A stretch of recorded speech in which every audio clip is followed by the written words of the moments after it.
Nas fronteiras da Terra Prometida, a jornada de um povo encontrava seu horizonte. Moisés, o grande libertador, havia guiado gerações pelo deserto.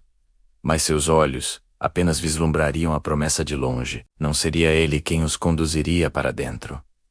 Deus escolheu outro homem, um soldado disciplinado, forjado no silêncio e na lealdade, um servo fiel cujo coração ardia com a chama da esperança. Seu nome, Josué.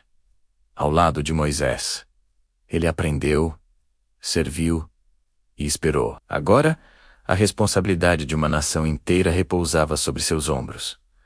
Diante dele, as águas turbulentas do Rio Jordão. Atrás, a memória de 40 anos de deserto. O mesmo Deus que falou com Moisés em meio à sarça ardente, agora falava com ele, com uma voz que ecoava como um trovão e acalmava como um sussurro.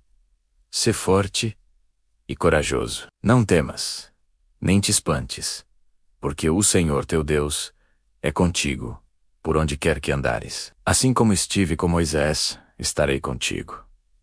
A promessa divina transformou o discípulo em líder. O servo se tornou comandante. A era da espera havia terminado. O tempo da conquista havia chegado. O primeiro obstáculo era o Rio Jordão. Em época de cheia, suas águas corriam violentas. Uma barreira natural que parecia intransponível. A multidão olhava para a correnteza com dúvida, mas Josué olhava para o céu com fé.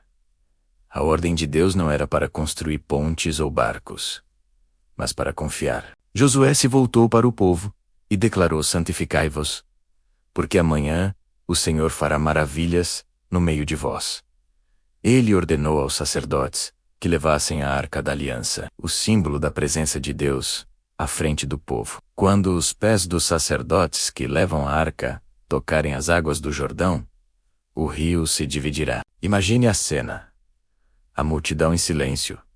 Os sacerdotes caminhando firmemente em direção ao rio furioso. No momento exato em que a ponta de seus pés tocou a água, um milagre se desdobrou. As águas que vinham de cima se amontoaram, formando uma muralha líquida, e as que desciam para o mar se escoaram. E o mesmo Deus que abriu o Mar Vermelho para Moisés, agora abria o Rio Jordão para Josué. O povo atravessou em terra seca, passando entre as águas divididas, maravilhados com o poder de seu Deus.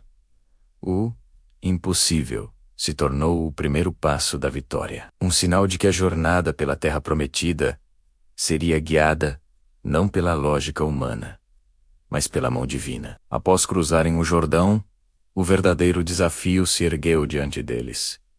A cidade de Jericó. Suas muralhas eram lendárias, imensas e fortificadas, um símbolo de poder e invencibilidade. Para qualquer estrategista militar, a tarefa seria impossível. Um cerco demoraria anos, e um ataque direto seria suicídio. O exército de Israel, acampado diante daquela fortaleza, sentia o peso da intimidação, mas a vitória não viria pela estratégia humana. Enquanto Josué contemplava o desafio, um homem apareceu diante dele, com uma espada desembainhada na mão. Era o comandante do exército do Senhor. Josué se prostrou e o anjo lhe disse: tira as sandálias dos teus pés, porque o lugar em que estás é santo. Naquele momento, Josué compreendeu. A batalha não seria vencida pela força das armas, mas pela santidade e pela obediência. A guerra era de Deus. A instrução divina foi desconcertante. Durante 6 dias, o exército de Israel deveria marchar uma vez ao redor das muralhas, em silêncio absoluto. Nenhum grito de guerra, nenhuma espada erguida. Apenas os sacerdotes tocando as trombetas e a arca da aliança sendo carregada. Apenas fé, em movimento. Obediência silenciosa. E no 7º dia, a ordem era marchar 7 vezes. O povo de Jericó observava das muralhas, zombando daquela procissão bizarra. Mas a fé não precisa fazer sentido para o mundo. Ela só precisa obedecer a Deus. Após a 7ª volta no 7º dia, um silêncio profundo caiu sobre a planície. O ar estava carregado de expectativa. Os sacerdotes ergueram as trombetas. O exército parou, E todos os olhos se voltaram para Josué. Ele ergueu a mão, e sua voz rompeu o silêncio com uma ordem divina. Gritem, porque o Senhor vos entregou a cidade. Naquele instante, as trombetas soaram com poder celestial.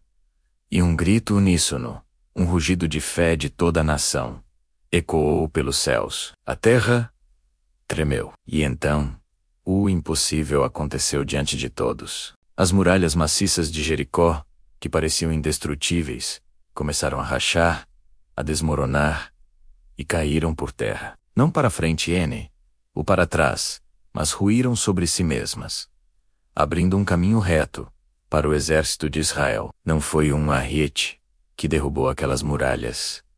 Não foi uma espada que as cortou. Foi a fé que as desintegrou. Foi a obediência que as transformou em pó. A queda de Jericó foi um testemunho estrondoso para todas as nações. Quando Deus dá a ordem, até as pedras obedecem. A vitória não pertence aos mais fortes, mas àqueles que confiam no poder daquele que é invencível. Com a queda de Jericó, a conquista de Canaã começou. Bandeiras foram erguidas sobre as ruínas, e o povo de Israel se ajoelhou, testemunhando com os próprios olhos que Deus sempre cumpre o que promete. Olhando para a terra que se estendia diante dele, Josué compreendeu a lição mais profunda de sua jornada. A verdadeira vitória não é uma questão de força, mas uma questão de fé. Não se trata de quão grandes são os seus exércitos, mas de quão grande é o seu Deus, enquanto o mundo se curva diante das muralhas do medo, da dúvida e da impossibilidade. Os que creem marcham ao redor delas, em obediência confiando que, na hora certa, elas viram abaixo. Josué, o sucessor de Moisés, tornou-se o líder, que provou que obedecer é mais poderoso do que lutar. Ele foi o homem que venceu o impossível com fé e silêncio, deixando um legado eterno de que, para Deus, nenhuma muralha é alta demais. Obrigado por nos acompanhar nesta jornada incrível com um guardião das histórias. Se você foi inspirado pela fé de Josué, deixe seu like, compartilhe e se inscreva no canal para não perder nenhuma de nossas próximas aventuras.